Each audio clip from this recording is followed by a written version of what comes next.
हरे कृष्णा भक्तों, राधे राधे। आज हम चर्चा करेंगे एकादशी व्रत कथा। उत्पत्ति एकादशी व्रत कथा।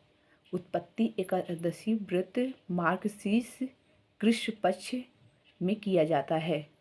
हरे कृष्णा भक्तों, आप लोग कथा ध्यान से सुनना, आपको बहुत आनंद आएगा और कथा का आपको पूर्ण भी प्राप्त होगा। एक बार आप फिर बोलिए, हरे कृष्ण कृष्ण कृष्ण हरे हरे, हरे राम राम राम हरे हरे। युधिष्ठिर ने श्री कृष्ण भगवान से पूछा, भगवान, पूर्णमयी एकादशी तिथि कैसे उत्पन्न हुई? इस संसार में ये पवित्र क्यों मानी गई है और देवताओं को ये अत्यधिक प्रिय क्यों है? श्री भगवान बोले, कुंती नंदन, प्राचीन समय की बात है। सतयुग में मूर नामक दानव रहता था। वह बड़ा ही अद्भुत तथा अत्यंत रौद्र, संपूर्ण देवताओं के लिए भयंकर था। उस काल रूपधारी दुरात्मा महासुर ने इंद्र को भी जीत लिया था। उस काल रूपधारी दुरात्मा इंद्र को जीत लिया था और समस्त देवता उससे परास्त होकर स्वर्गलोक से निकल गए थे और शंकित तथा भयभीत होकर पृथ्वी पर विचरण करते थे। एक दिन सभी देवता महादेव के पास गए। वहां पहुंचकर शिव जी के आगे इंद्र ने सारा हाल कह सुनाया। इंद्र बोले, ये देवता स्वर्गलोक से निकाले जाने के बाद पृथ्वी पर विचरण कर रहे हैं। मनुष्य के पास रहना इन्हें शोभा नहीं देता। देव, कोई उपाय बताइए। देवता किसका सहारा लें? महादेव ने कहा, देवराज इंद्र, जहाँ सबको शरण देने वाले, सबकी रक्षा में तत्पर रहने वाले जगत के स्वामी भगवान गरुड़ध्वज विराजमान है, वहाँ जाओ। वो तुम लोगों की रक्षा करेंगे। भगवान श्री कृष्ण कहते हैं, युधिष्ठिर, ये महादेव की बात सुनकर परम बुद्धिमान देवराज इंद्र संपूर्ण देवताओं के साथ क्षीर सागर में गए। जहाँ पर गदाधर भगवान क्षीर सागर में सो रहे थे। इंद्रदेव ने उनकी स्तुति की। इंद्र बोले, देवो देवेश्वर, आपको नमस्कार है। देव बोले, आप ही पति, आप ही मति, आप ही कर्ता, आप ही कारण हैं। आप सब लोगों की माता और इस जगत के आप पिता हैं। देवता और दानव दोनों आपकी वंदना करते हैं। पुंडरीकच्छ, आप दैत्यों के शत्रु हैं। मधुसूदन, हम लोगों की रक्षा कीजिए। हे जगन्नाथ प्रभु, अत्यंत उग्र स्वभाव वाले महाबली महाअसुर मूर नामक दैत्य ने इन संपूर्ण देवताओं को जीतकर स्वर्गलोक से इन्हें बाहर निकाल दिया है। भगवान देवेश्वर शरणागत वत्सल, देवता भयभीत होकर आपकी शरण में आए हैं। दानों का विनाश करने वाले कमल नयन भक्तवत्सल देवेश्वर, हे जनार्दन, हमारी रक्षा कीजिए, रक्षा कीजिए, रक्षा कीजिए। भगवान, देवताओं आपकी शरण में आए हुए हैं, उनकी रक्षा कीजिए। इंद्र की बात सुनकर भगवान विष्णु बोले, देवराज, यह दानव कैसा है? उसका रूप और बल कैसा है? उसके रहने का स्थान कहाँ है? इंद्र बोले, दिव्येश्वर, पूर्ण काल में ब्रह्मा जी के वंश में तालजंग नामक एक महान असुर उत्पन्न हुआ था, जो अत्यंत भयंकर था। उसका पुत्र मूर दानव के नाम से विख्यात है। उसका पुत्र मूर दानव के नाम से विख्यात है। वह अत्यंत उत्कट महापराक्रमी और देवताओं के लिए वह भयंकर है। चंद्रावती नाम से प्रसिद्ध एक नगरी, उसी में वह स्थान बनाकर निवास करता है। उसने एक दूसरे इंद्र को सिंहासन पर बैठाया है, सभी देवताओं को स्वर्ग से बाहर कर दिया है। अग्नि, चंद्रमा, सूर्य, आयु, वरुण भी उसने दूसरे बनाए हैं। जनार्दन, मैं सच्ची बात बता रहा हूँ, उसने सब कोई दूसरे कर लिए हैं। देवताओं को उसने उनके स्थान से वंचित कर दिए हैं। इंद्र का यह बात सुनकर भगवान को बहुत ही क्रोध आया। उन्होंने देवताओं को साथ में लेकर चंद्रवती नगरी में प्रवेश किया।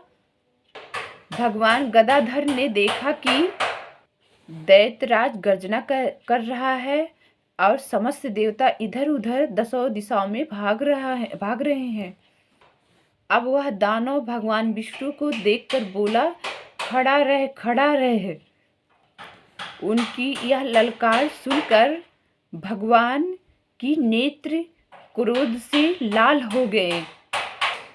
अरे दुराचारी दानव, मेरी इन भुजाओं को देख।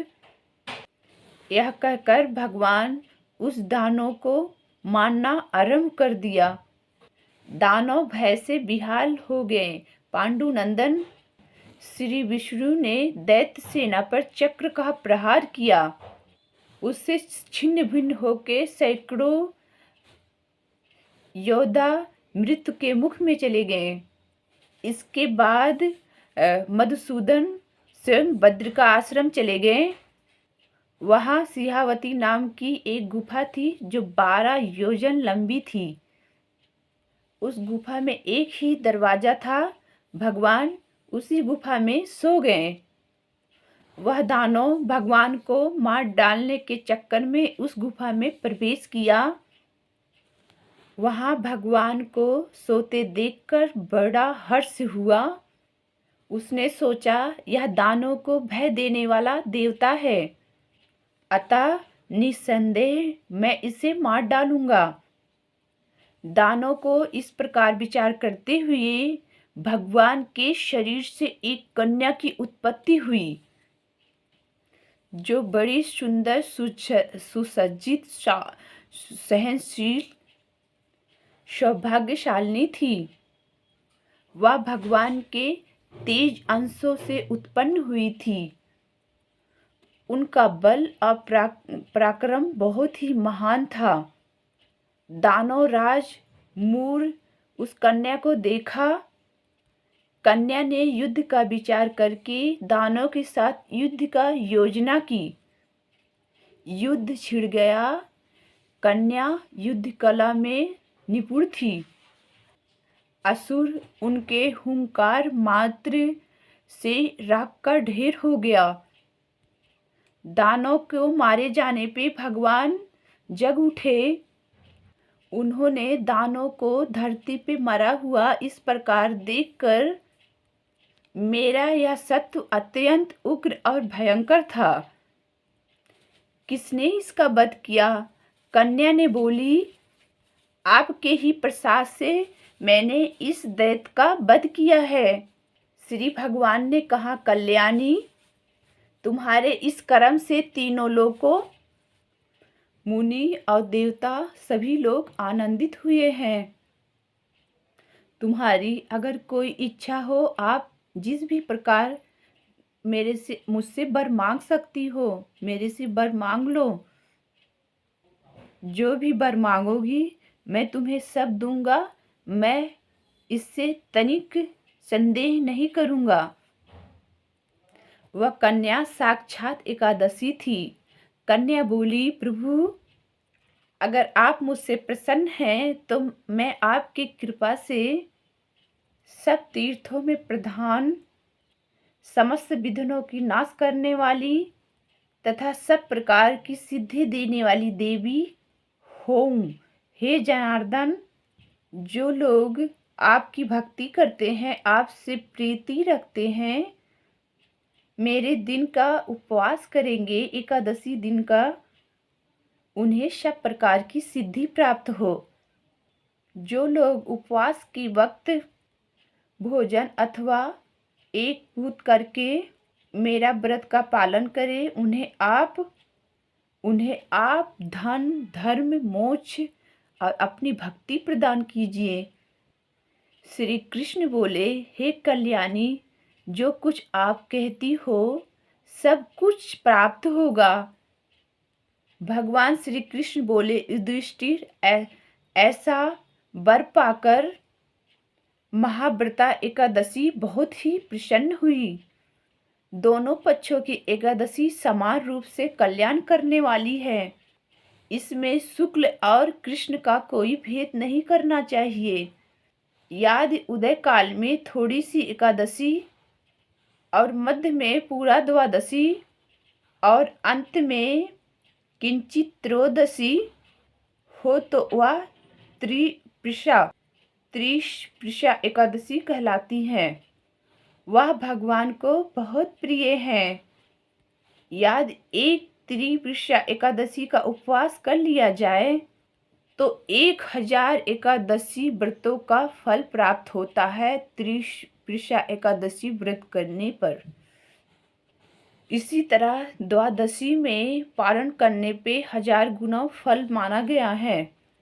जो मनुष्य एकादशी को उपवास करता है वह बैकुंठ धाम को जाता है, जहाँ पर साक्षात भगवान गरुड़ध्वज विराजमान हैं।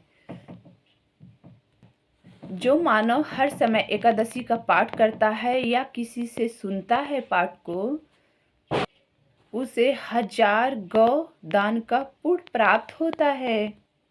जो दिन या रात में भक्तिपूर्वक इस महात्मा का श्रवण करता है, हरे कृष्ण महामंत्र का जप करता है, निसंदेह ब्रह्म हत्या आदि पापों से